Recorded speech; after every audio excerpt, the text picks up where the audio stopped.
الحمد لله وكفى وسلام على عباده الذين اصطفى أما بعد فأعوذ بالله من الشيطان الرجيم بسم الله الرحمن الرحيم ذلك فضل الله يعطيه من يشاء صدق الله العظيم وصدق رسوله النبي الأمين المتين الكريم ونحن على ذلك لمن الشاهدين والشاكرين والحمد لله رب العالمين قال الله تبارك وتعالى في شأن حبيبه الكريم إن الله وملائكته يصلون على النبي يا أيها الذين آمنوا صلوا عليه وسلموا تسليما اللهم صل على سيدنا وشفيعنا ومولانا محمد كما تحب وترضى بأن تصلي عليه صلاة وسلاما عليك يا رسول الله صلاة وسلاما عليك يا نبي الله صلاة وسلاما عليك يا حبيب الله صلى الله تعالى عليه وسلم برادران ملت اسلامیہ، جس آیت مقدسہ کی تلاوت کا شرف حاصل کیا ہے، بڑی مشہور و معروف آیت ہے۔ اللہ سبحانہ و تعالی اپنے مقدس کلام قرآن پاک میں ارشاد فرماتا ہے ذالک فضل اللہ یعطیہ من یشاء۔ اس کا سیدھا سا ترجمہ یہ ہے کہ یہ اللہ کا فضل ہے، اللہ جس کو چاہے اسے عطا فرما دیتا ہے۔ اللہ تبارک و تعالی کا فضل ہر انسان کے ساتھ ہے۔ اللہ تبارک و تعالی جس کے اوپر چاہتا ہے اس کے اوپر اپنا فضل فرماتا ہے۔ یہ حسن و جمال، یہ آسائش و آرام، یہ حلال رزق، یہ اللہ کا فضل ہے۔ نیک سیرت زوجہ، فرما بردار اولاد، یہ اللہ کا فضل ہے۔ گھر، کاروبار حلال، یہ اللہ کا فضل ہے۔ طرح طرح کے آسائشیں جائز طریقے سے، یہ اللہ کا فضل ہے۔ بے شمار رب کا فضل ہے جو اللہ سبحانہ و تعالی اپنے بندے پر عطا فرماتا ہے، لیکن رب کریم کا کچھ خصوصی فیضان بھی ہوتا ہے۔ اللہ تبارک و تعالی کا کچھ خصوصی فضل بھی ہوتا ہے، رب کریم کا کچھ پرائیویٹ فضل بھی ہوتا ہے جو اللہ کچھ مخصوص اور کچھ خاص بندوں کے ساتھ کچھ خاص بندوں کو عطا فرماتا ہے۔ وہ اللہ کا خاص فضل کیا ہے جو اللہ کسی کو عطا فرماتا ہے؟ تو بخاری شریف حدیث نمبر 73 میں رسول پاک صلی اللہ تعالی علیہ وسلم ارشاد فرماتے ہیں، راوی حضرت ابو سعید خدری ہیں، اللہ کے رسول ارشاد فرماتے ہیں من یرید اللہ بہ خیرا یفقہہ فی الدین۔ اللہ جب کسی کے ساتھ خصوصی فضل فرماتا ہے، اللہ جب کسی کے ساتھ خیر کا ارادہ فرماتا ہے تو اسے دین کی سمجھ عطا فرماتا ہے۔ یعنی دین اسلام کی جو فقہ ہے، دین اسلام کی جو سمجھ ہے، اسے دین کی سمجھ عطا فرماتا ہے۔ پتہ یہ چلا عموماً مطلقاً طور پر اللہ تبارک و تعالی تو ہر انسان کے ساتھ فضل فرماتا ہے، کبھی مال و دولت دے کر فضل کرتا ہے، کبھی حسن و جمال دے کر فضل کرتا ہے، کبھی نیک سیرت دے کر فضل کرتا ہے، کبھی حلال رزق دے کر فضل فرماتا ہے، لیکن خصوصی اس کا فیضان یہ ہے کہ تفقہ فی الدین عطا فرماتا ہے، یعنی علم دین کی سمجھ عطا فرماتا ہے۔ اور جب اللہ تبارک و تعالی نے یہ خصوصی فیضان فقیہ عبقری اعلیٰ حضرت امام احمد رضا خان علیہ الرحمت و رضوان کے ساتھ جب اللہ تبارک و تعالی نے خیر کا ارادہ فرمایا، جب خصوصی فیضان ان پر جاری کیا اور ان کو دین کی ایسی سمجھ عطا فرمائی کہ جب قلم اٹھا تو 32 جلدوں میں فتاوی رضویہ تحریر فرمایا، ایسی دین کی سمجھ عطا فرمائی جب قلم اٹھا تو کنز الایمان کی شکل میں ہمیں قرآن پاک عطا فرمایا۔ ایسی اللہ نے دین کی سمجھ انہیں عطا فرمائی کہ جب قلم اٹھا تو کبھی الدولۃ المکیہ اور ہدایت بخشش ہمیں عطا فرمائی۔ یہ وہ اعلیٰ حضرت ہے کہ جن کو اللہ نے ایسی فقاہت اور ایسی سمجھ عطا فرمائی ہے کہ اپنا تو اپنا غیر بھی آپ کو عاشق رسول کہنے پر مجبور ہو جاتا ہے۔ یہ وہ اعلیٰ حضرت ہے کہ جس کو اللہ تبارک و تعالیٰ نے ایسی دین کی سمجھ عطا فرمائی ہے کہ ان کے شاگردوں میں کوئی محدث اعظم بنتا ہے، کوئی مفتی اعظم بنتا ہے، کوئی حجت الاسلام بنتا ہے، کوئی صدر الشریعہ بنتا ہے، اور ہر عاشق اعلیٰ حضرت یہ کہنے پر مجبور ہو جاتا ہے کہ وادی رضا کی ہے، کوہ ہمالیہ رضا کا ہے، جس سمت دیکھیے وہ علاقہ رضا کا ہے۔ یہ ہے اللہ تبارک و تعالیٰ کا خصوصی فیضان کہ جب اللہ تبارک و تعالیٰ کسی کے اوپر خاص فضل فرماتا ہے۔ رب کریم یوں تو اللہ تبارک و تعالیٰ ہر ایک کے ساتھ فیضان ہر ایک کے اوپر جاری کرتا ہے، لیکن جب کسی کے ساتھ خصوصی فیضان کی بات آتی ہے تو رسول پاک نے بہت واضح لفظوں میں ارشاد فرمایا، من یرید اللہ بہ خیرا یفقہہ فی الدین، کہ اللہ جب کسی بندے کے ساتھ خیر کرنے کا ارادہ فرماتا ہے، جب اللہ تبارک و تعالیٰ کسی بندے کے ساتھ بھلائی کرنے کا ارادہ کرتا ہے تو اسے دین کی سمجھ عطا فرماتا ہے، دین کا عالم بناتا ہے، دین کی سمجھ ادا کرنے والا بناتا ہے۔ اور جب اللہ نے اعلیٰ حضرت کو وہ فقاہت عطا فرمائی تو ایسی دین کی سمجھ عطا فرمائی کہ اپنا تو اپنا غیر بھی آپ کی صلاحیت کے آگے اپنا سر کو خم کر دیتا ہے۔ یہ ہے اعلیٰ حضرت علیہ رحمت و رضوان کی ذات گرامی۔ بے شمار واقعات اعلیٰ حضرت علیہ رحمت و رضوان کے ایسے ہیں کہ ایک بندہ آج بھی اگر 100 سال 150 سال گزر گئے لیکن اعلیٰ حضرت علیہ رحمت و رضوان کی سیرت اگر کوئی شخص پڑھتا ہے تو آج کے اس ٹیکنالوجی کے دور میں بھی اعلیٰ حضرت کی سیرت اور آپ کی فقاہت، آپ کی صلاحیت اور آپ کی ذہانت پر عش کرتا ہے کہ وہ ایسا عالم دین تھا کہ فقط عالم نہ تھا بلکہ ایک مجدد بھی تھا، ایک محدث بھی تھا، ایک مفسر بھی تھا، ایک عالم قرآن بھی تھا، اور یوں تو ایک دو علم نہیں بلکہ علماء فرماتے ہیں کہ 50 سے زائد علم میں اگر کسی کو مہارت حاصل تھی تو وہ اعلیٰ حضرت علیہ رحمت و رضوان کی ذات گرامی تھی۔ چند واقعے میں اعلیٰ حضرت علیہ رحمت و رضوان کے آپ کے سامنے پیش کرنا چاہوں گا، اور بارہا اس کے پہلے بھی آپ نے اعلیٰ حضرت علم نجوم کے حوالے سے اور کشتی حج کے لیے جب آپ کشتی پر سوار ہوئے تو دعا کے لحاظ سے پہلے بھی آپ نے اس واقعات کا تذکرہ آپ کے سامنے ہوئے اور آپ نے بارہا سنا ہے۔ میں کوشش کروں گا کہ آپ کو آج کچھ نئے واقعات جو اعلیٰ حضرت علیہ رحمت و رضوان کی زندگی میں صادر آئے ان واقعات کا تذکرہ میں آپ کے سامنے کروں گا۔ اعلیٰ حضرت علیہ رحمت و رضوان ایک مرتبہ بنارس کے سرزمین پر تشریف لائے۔ اعلیٰ حضرت علیہ رحمت و رضوان آپ دیکھیں کہ جو ولی صفت بندہ ہوتا ہے اس کی نظر کا عالم کیا ہوتا ہے۔ اعلیٰ حضرت علیہ رحمت و رضوان بنارس کی سرزمین پر تشریف لائے، ایک دو دن ٹھہرے۔ ایک حاجی صاحب غالباً ان کا نام کفایت اللہ، حاجی کفایت اللہ ہے، ارشاد فرماتے ہیں، عرض کرتے ہیں کہ میں ان دنوں اعلیٰ حضرت علیہ رحمت و رضوان حاجی کفایت اللہ ارشاد فرماتے ہیں کہ میں ان دنوں اعلیٰ حضرت کے ساتھ تھا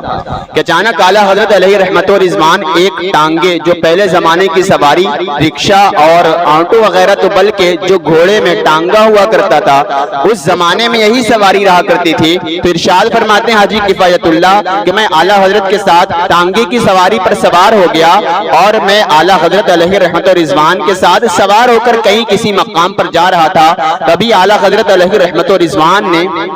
اس ٹانگے والوں کو مخاطب کر کے ارشاد فرمایا کہ فلاں علاقے سے فلاں گلی سے لے کر چل اور وہاں ایک مندر ہے، اس مندر کے پاس سے چل۔ حاجی کفایت اللہ ارشاد فرماتے ہیں کہ اعلیٰ حضرت علیہ رحمت و رضوان پہلی مرتبہ بنارس کی سرزمین پر آئے تھے۔ میری حیرانگی کی انتہا تھی کہ پہلی مرتبہ آئے، آپ نے بنارس کی گلیوں کا ملاحظہ کب کیا اور آپ نے کب بنارس کی گلی دیکھی جو اس ٹانگے والے سے ارشاد فرماتے ہیں کہ اس علاقے میں اس گلی سے اس کی گلی کے پاس ایک مندر ہے، اس مندر کے پاس سے چلنا۔ تبھی تھوڑی دیر کے بعد اعلیٰ حضرت کے اس حکم پر وہ ٹانگے والا اس علاقے میں اور اس گلی کے پاس پہنچا، اور پہنچتے پہنچتے جب وہ مندر آیا، اعلیٰ حضرت کا ٹانگا وہاں سے، ٹانگی کی سواری وہاں سے گزر رہی تھی، تبھی اس مندر کے اندر سے ایک پنڈت دوڑا آیا اور آپ کی خدمت میں اس نے سلام کیا۔ اعلیٰ حضرت علیہ رحمت و رضوان نے جواب دیا۔ حاجی کفایت اللہ ارشاد فرماتے ہیں کہ میں یہ منظر حیرانگی کے ساتھ دیکھ رہا تھا۔ ایک تو اعلیٰ حضرت نے گلی کا نام جو پہلی مرتبہ بنارس آئے تھے مندر کے پاس ٹانگا روکا، اور ایک مندر کا پجاری ایک پنڈت اعلیٰ حضرت کی خدمت میں آ کر سلام عرض کرتا گیا، اور کان میں اعلیٰ حضرت سے اس نے کچھ باتیں کی۔ اعلیٰ حضرت علیہ رحمت و رضوان نے اس سے باتیں کی اور اس کو رخصت فرمایا اور ٹانگے والے سے کہا آگے چلو۔ حاجی کفایت اللہ عرض کرتے ہیں حضور آخر یہ کون ہے؟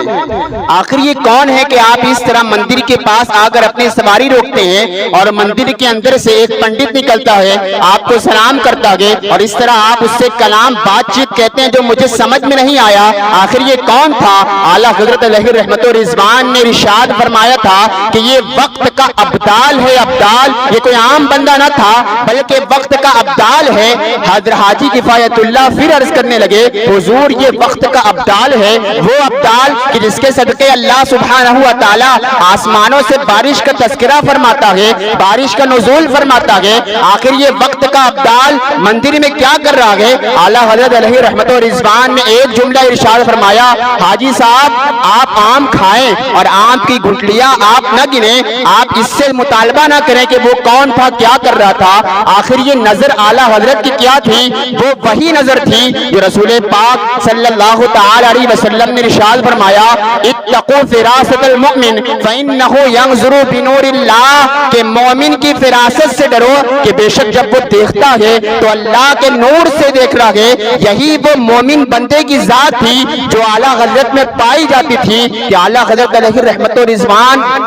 جو بظاہر ہم اور آپ دیکھتے ہیں تو یقیناً وہ پنڈت نظر آتا، لیکن ایک مومن کی جو نظر دیکھتی ہے وہ اللہ کے نور سے دیکھتی ہے، اللہ کی چمک سے دیکھتی ہے۔ اسی لیے اعلیٰ حضرت نے وقت کے ابدال کو بھی پہچانا جو مندر میں رہا کرتا تھا، اور یہ چمک کیسی چمک تھی؟ یہ وہی چمک تھی جو بارگاہ مصطفیٰ میں اعلیٰ حضرت یوں عرض کیا کرتے تھے کہ یا رسول اللہ چمک تجھ سے پاتے ہیں سب پانے والے، میرا دل بھی چمکا دے چمکانے والے۔ بے شمار واقعات اعلیٰ حضرت علیہ رحمت و رضوان کے اس طرح کے ہیں کہ آج بھی اگر بندہ پڑھتا ہے تو اعلیٰ حضرت علیہ رحمت و رضوان کی زندگی آپ کی سیرت پر دیکھ کر اشعش کرتا ہے۔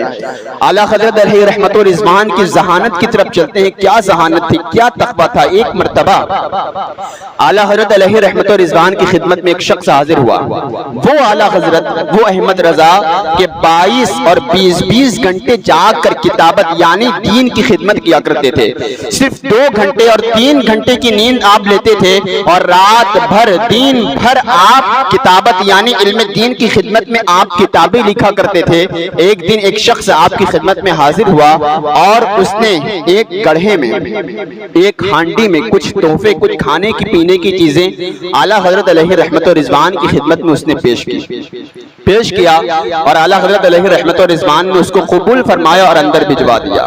اس سے پوچھا اور کوئی بات، کچھ خیریت؟ اس نے خیریت بتائی اور خاموش بیٹھا رہا۔ اعلیٰ حضرت علیہ رحمت و رضوان نے دوسری مرتبہ پھر پوچھا کوئی بات ہے تو بتاؤ، وہ خاموش رہا، نہیں حضور سب ٹھیک ہے۔ تیسری مرتبہ کافی دیری پر وہ بیٹھا رہا تو تیسری مرتبہ پھر اصرار کے بعد پوچھا کوئی بات ہے تو اس آنے والے شخص نے کہا حضور مجھے ایک تعویذ دے دیں۔ اعلیٰ حضرت علیہ رحمت و رضوان نے کہا اتنی دیر سے میں 2 مرتبہ تجھ سے پوچھ چکا ہوں کہ اگر کوئی بات ہے تو بتا، آج تیسری مرتبہ تو بتا رہا ہے کہ مجھے تعویذ چاہیے۔ اعلیٰ حضرت علیہ رحمت و رضوان نے اس کو تعویذ بھی دیا اور جو مٹی کا گڑھا جس میں کھانے کی وہ چیزیں لے کر آیا تھا اندر سے اس کو بھی منگوایا، اس کو تعویذ بھی دیا اور وہ مٹی کا گھڑا بھی اس کو دیا اور کہا میاں یہ دربار اعلیٰ حضرت ہے، یہاں تعویذ عطا کیا جاتا ہے، یہاں تعویذ کو بیچا نہیں جاتا تو یہ سمجھتا ہے کہ اعلیٰ حضرت کو کھانے کی چیزی کے بدلے آپ تعویذ لے جائیں. نہیں نہیں، یہاں تعویذ تو عطا کیا جاتا ہے لیکن تعویذ بیچا نہیں جاتا. آپ ذرا اندازہ کریں کہ آج جو دو نمبر کے اس طرح کے عاملین جو آج تعویذ کی ڈیمانڈ کرتے ہیں، اگر کوئی کچھ اپنے سے دے دے تو الگ بات ہے، کچھ تحفتاً اپنے سے کوئی کسی شخص کو عطا کر دے یہ الگ بات ہے، لیکن تعویذ کے بدلے جو لوگ آج غیر عامل آج ڈیمانڈ کرتے ہیں، جو آج مانگ کرتے ہیں، یقیناً اعلیٰ حضرت کی سیرت کے مقابل، فتاوی رضویہ کے مقابل وہ سخت ناجائز و حرام کر رہے ہیں. اور ان کو اپنی اس بات سے ضرور اصلاح کرنی چاہیے جو اعلیٰ حضرت نے ارشاد فرمایا تعویذ تو عطا کیا جاتا ہے لیکن تعویذ بیچا نہیں جاتا. اس کا بدلہ یہ ہوتا ہے اگر کوئی بیچ دیتا ہے تو اس سے جو روحانیت ہوتی ہے، اس کا جو اثر ہوتا ہے اس سے زائل ہو جاتا ہے، اس سے نکل جاتا ہے. یہ اعلیٰ حضرت کا تقویٰ تھا. مزید آگے چلتے ہیں کہ اعلیٰ حضرت علیہ رحمت و رضوان میرے دادا مرشد حضور محدث اعظم ہند 2 سال آپ اعلیٰ حضرت کی خدمت میں رہ کر آپ نے فتاوی نویسی کی تربیت حاصل کی. کون محدث اعظم کہ جو ہندوستان کا محدث ہے، حضور شیخ الاسلام سید مدنی میاں کے والد گرامی حضور محدث اعظم ہند علیہ رحمت و رضوان ارشاد فرماتے ہیں کہ ایک مرتبہ میرے پاس 15 قسطوں سے، یعنی 15 قسطوں سے وراثت کا ایک مسئلہ میرے پاس آیا. آج یہ وراثت کا، اسلام میں جو وراثت کا مسئلہ ہوتا ہے یہ بہت باریک مسئلہ ہوتا ہے، بہت گہرائی والا مسئلہ ہوتا ہے. اگر اس میں کچھ غلطیاں ہوئی تو بے پناہ غلطیاں ہو جاتی ہے، کیونکہ وراثت کا مسئلہ بہت باریک ہوتا ہے. باپ اگر کوئی وراثت دے بیٹے کو تو اس میں بہت باریکی ہوتی ہے. ایک باپ اور بیٹے میں جب اتنی باریکی تو آپ 15 پشتوں تک جائے تو 15 پشتوں کا جو ترکہ ملے گا، 15 پیڑھیوں کا جو حصہ ملے گا، آپ اس میں آپ دماغ لگا ہی نہیں سکتے. محدث اعظم ہند ارشاد فرماتے ہیں ایک مرتبہ 15 قسطوں کے پاس سے میرے پاس ایک مسئلہ آیا کہ کس کا کتنا حصہ لگے گا، آپ مجھے اس مسئلے کا حل بتائیں. حضور محدث اعظم ہند ارشاد فرماتے ہیں کہ اس مسئلے کو حل کرنے میں 2 دن کڑی محنت، 2 دن اور 1 رات مجھے لگے. کتنا؟ 2 دن اور 1 رات کڑی محنت کے بعد میں نے اس 15 قسطوں والا حصہ ترکہ وراثت والا مسئلہ آپ نے نوٹ فرمایا اور 2 بڑے پیج تیار ہوئے اور 2 دن 1 رات لگی. اور میں عصر کے بعد اعلیٰ حضرت علیہ رحمت و رضوان کی خدمت میں حاضر ہوا. چونکہ میں اعلیٰ حضرت کی خدمت میں رہ کر فتاوی نویسی کیا کرتا تھا، میں حاضر ہوا کہ میں اعلیٰ حضرت کو اس مسئلہ دکھا لوں گا تاکہ یہ ہمارا مسئلہ صحیح ہے یا نہیں. عرض کرتے ہیں کہ وہ 15 قسطوں والا مسئلہ میں اعلیٰ حضرت کے پاس عصر کی نماز کے بعد گیا تھا کہ جس کو حل کرنے میں 2 دن اور 1 رات لگے تھے، یعنی مسلسل 3 دن کی کڑی محنت مجھے لگی تھی. عصر کے بعد اعلیٰ حضرت کی خدمت میں پیش کیا، میں پڑھ کر سنانے لگا تو اعلیٰ حضرت نے اپنی انگلیاں گننا شروع کی اور تھوڑی ہی دیر کے بعد چند ہی منٹ گزرے تھے، اعلیٰ حضرت علیہ رحمت و رضوان نے کس بندے کا کتنا حصہ لگے گا، کس کو کتنا ترکہ ملے گا، فوراً اعلیٰ حضرت نے بیان فرما دیا. محدث اعظم ہند یہ کہنے پر مجبور ہو گئے کہ وہ حصے ترکہ جس کی میں نے تقسیم 3 دن کڑی محنت لگا کر بھی نہ کر پائی، اعلیٰ حضرت علیہ رحمت و رضوان نے چند ہی منٹ میں اس کو ایسا پانی کر دیا. یقیناً اعلیٰ حضرت کی ذہانت اور آپ کے فقاہت کی کوئی مثال نہیں اور کوئی اس بات کا اندازہ نہیں لگا سکتا. یہ وقت کا محدث کہہ رہا ہے. یہ اعلیٰ حضرت علیہ رحمت و رضوان کی ذات گرامی تھی. اللہ سبحانہ و تعالیٰ نے ایسی فقاہت ارشاد فرمائی تھی، ایسی ذہانت ارشاد فرمائی تھی کہ جب کوئی بندہ دیکھتا ہے تو یہ کہنے پر مجبور ہو جاتا ہے آخر یہ شان کیا ہے، یہ کیسی شان ہے، تو گویا وہ کہنے پر مجبور ہو جاتا ہے ذالک فضل اللہ یعطیہ من یشاء. ارے یہ اللہ کا فضل ہے، اللہ جس کو چاہے اسے عطا فرما دیتا ہے. یہ اعلیٰ حضرت علیہ رحمت و رضوان کی ذات ہے. آخری بات میں پیش کر کے اپنی گفتگو تمام کر دینا چاہوں گا. اعلیٰ حضرت علیہ رحمت و رضوان خود ارشاد فرماتے ہیں کہ میں دین کے کام میں اتنا مصروف رہتا ہوں، یعنی اتنی دین کی خدمت، جیسا کہ ابھی تذکرہ کیا کہ 2 گھنٹے کی نیند 2 گھنٹے اعلیٰ حضرت سوتے تھے اور 22 گھنٹہ 20 گھنٹہ جاگ کر آپ دین کی خدمت کیا کرتے. خود ارشاد فرماتے ہیں اگر میں سنت موقدہ چھوڑ دوں تو شریعت مجھ سے مواخذہ نہیں کرتی، اس لیے کہ میں دین کے کام میں اتنا مصروف رہتا ہوں، لیکن رب کعبہ کی قسم سنت مؤکدہ تو دور کی بات، میری کبھی کوئی نفل نماز تک نہیں چھوٹی۔ یہ اعلیٰ حضرت علیہ رحمت و رضوان کی ذات گرامی ہے، یہاں تک کہ آپ کے مریدین اور آپ کے خلفاء خود ارشاد فرماتے ہیں کہ اعلیٰ حضرت علیہ رحمت و رضوان آپ سفر بہت کم کیا کرتے تھے۔ اس کی وجہ بھی ارشاد فرمائی کہ آپ جماعت مسجد میں نماز جماعت کے ساتھ نہ پڑھنا آپ کو یہ بہت ناپسند تھا، آپ ہمیشہ جماعت کا خیال رکھتے تھے، حالانکہ اگر کوئی سفر بھی کرتے، کوئی باہر بھی جاتے تو آپ ٹرین کا جو ریل گاڑی کا آپ کو ٹائم ٹیبل ہوتا وہ سارا منگوا لیتے، کس موقع پر کہاں ٹرین رکے گی آپ وہاں اتر جاتے اور وہ ٹرین چھوڑ دیتے اور جماعت کے ساتھ خود اتر کر نماز پڑھتے۔ یعنی جماعت کے ساتھ نماز پڑھنے کا اتنا جذبہ آپ کو تھا۔ ایک مرتبہ کا واقعہ ایسا ہوا کہ آپ پیلی بھیت سے آپ بریلی شریف جا رہے تھے، بریلی شریف آپ ریل گاڑی سے پیلی بھیت سے آپ بریلی شریف جا رہے تھے، تبھی مغرب کا وقت نواب گنج اسٹیشن پر مغرب کا وقت آیا، 1-2 منٹ کے لیے ٹرین رکی، اعلیٰ حضرت علیہ رحمت و رضوان اسٹیشن سے نیچے اترے اور اپنے 1-2 مرید کے ساتھ آپ نے اذان کہلوائی اور جماعت کے ساتھ نماز پڑھنا شروع کر دیا۔ وہ اعلیٰ حضرت علیہ رحمت و رضوان کی جماعت کی اتنی پابندی، نماز کی پابندی تو دور کی بات، جماعت کی اتنی پابندی کہ 1 منٹ کے لیے ٹرین رکی، آپ فوراً نیچے اترے اور اذان کے بعد نماز شروع کر دی۔ چند مریدان ابھی ٹرین ہی میں تھے، وہ سوچ رہے تھے اگر ٹرین چل پڑی تو معاملہ سارا خراب ہو جائے گا اور اعلیٰ حضرت کچھ ساتھی چھوٹ جائیں گے، تبھی ٹرین کی سیٹی بھی بج گئی اور جو اس کی جھنڈی پھہرانے والا تھا اس نے ہری جھنڈی بھی پھیلا دی اور اس طرح جب ٹرین کو ڈرائیور نے آگے بڑھانا چاہا تبھی وہ ٹرین آگے نہ چل سکی۔ سارے لوگ حیران ہو گئے کہ آخر یہ ماجرا کیا ہے کہ ٹرین آگے بڑھانے کی بے شمار کوشش کی جا رہی ہے لیکن ڈرائیور سے ٹرین آگے نہیں ہو رہی ہے۔ اس نے جب تھوڑی دیر کے بعد ٹرین کو پیچھے کرنا چاہا تو ٹرین پیچھے ہو گئی، لیکن بہت مرتبہ اس نے ٹرائی کیا کہ آگے ہو جائے لیکن آگے بڑھنے کی وہ ٹرین کوشش نہ ہوئی۔ تبھی وہ ڈرائیور اور تمام گارڈ ٹرین سے باہر نکلے کہ آخر لگ رہا ہے کہ انجن میں کوئی پریشانی ہے، کوئی پرابلم آ گئی ہے، لیکن تبھی تھوڑی دیر کے بعد سارے ڈرائیور اور لوگوں کی نظر اعلیٰ حضرت علیہ رحمت و رضوان پر پڑی۔ دیکھا کوئی درویش جماعت کے ساتھ نماز میں حاضر ہے، اعلیٰ حضرت علیہ رحمت و رضوان کی اس جماعت کے ساتھ نماز پڑھنا دیکھ کر ان سارے لوگوں کے دلوں میں یہ خیال پیدا ہوا کہیں ایسا تو نہیں کہ ان کی نماز کی وجہ سے ہماری ٹرین آگے نہیں چل رہی ہے۔ سلام کے بعد اعلیٰ حضرت علیہ رحمت و رضوان نے بالکل اطمینان سے آپ نے دعا مانگی اور ٹرین میں آپ نے قدم رکھا اور ٹرین میں بیٹھے، تبھی وہ ٹرین ڈرائیور چلانا شروع کیا تو آگے بڑھنا اسٹارٹ ہو گئی۔ وہ ڈرائیور اس واقعے کو دیکھ کر، اس منظر کو دیکھ کر اتنا متاثر ہوا کہ اگلے دن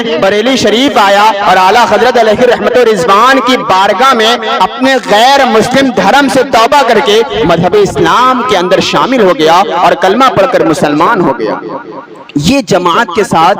نماز پڑھنے کا اعلیٰ حضرت علیہ رحمت و رضوان کا طریقہ تھا کہ آپ ایک تو سفر کرتے ہی نہ، اگر کرتے تو ٹرین جائے تو جائے، آپ جماعت کے ساتھ اسی طرح نماز پڑھتے۔ بعض مرتبہ ایسا بھی ہوا کہ آپ نے ٹرین چھوڑ دی اور جماعت کے ساتھ اسٹیشن پر نماز پڑھی اور دوسری ٹرین پکڑ کے آپ نے آگے کا سفر کیا۔ اس طرح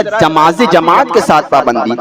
آج تو ہمارا حال یہ ہے کہ ہم اپنے آپ کو عاشق اعلیٰ حضرت تو کہتے ہیں لیکن اعلیٰ حضرت علیہ رحمت و رضوان کی تعلیمات سے کتنے زیادہ ہم اپنے آپ کو دور رکھے ہیں۔ وہ اعلیٰ حضرت کہ جو جماعت کے ساتھ اتنا زیادہ نماز پڑھتے کہ کبھی آپ کو نماز جماعت کے ساتھ چھوڑنا بھی پسند نہ تھا، آج تو ہم جماعت تو دور کی بات، آج ہم نمازیں بھی نہیں پڑھتے۔ جماعت تو دور کی بات، آج ہم فرض نماز تک نہیں پڑھتے۔ ارے 5 وقت کی نماز کو تو چھوڑ دیا جائے، اگر جمعہ میں بھی ہم آتے ہیں تو بعض لوگ اللہ ماشاءاللہ ایسے بھی ہیں کہ 2 ہی رکعت نماز پڑھ کے فوراً فرار ہو جاتے ہیں۔ کیسے ہم آپ کو اعلیٰ حضرت کا عاشق کہتے ہیں؟ وہ اعلیٰ حضرت علیہ رحمت و رضوان کی ذات تو یہ تھی کہ آپ جماعت بھی چھوڑنا پسند نہیں کرتے اور آج ہم نمازوں سے دور ہے تو ضرورت اس بات کی ہے کہ واقعی اگر ہم سچے عاشق اعلیٰ حضرت بننا چاہتے ہیں تو اپنے آپ کو نماز کا پابند بنائے، اس لیے کہ چاہے وقت کا اعلیٰ حضرت ہو چاہے وقت کا ادنا حضرت ہو، نماز ہر بندے پر فرض ہے اور اس کو اسی وقت میں ادا کرنا ضروری ہے۔ تو ضروری ہے چاہے کوئی بھی ہو، چاہے چھوٹا ہو بڑا ہو، اگر وہ بالغ ہے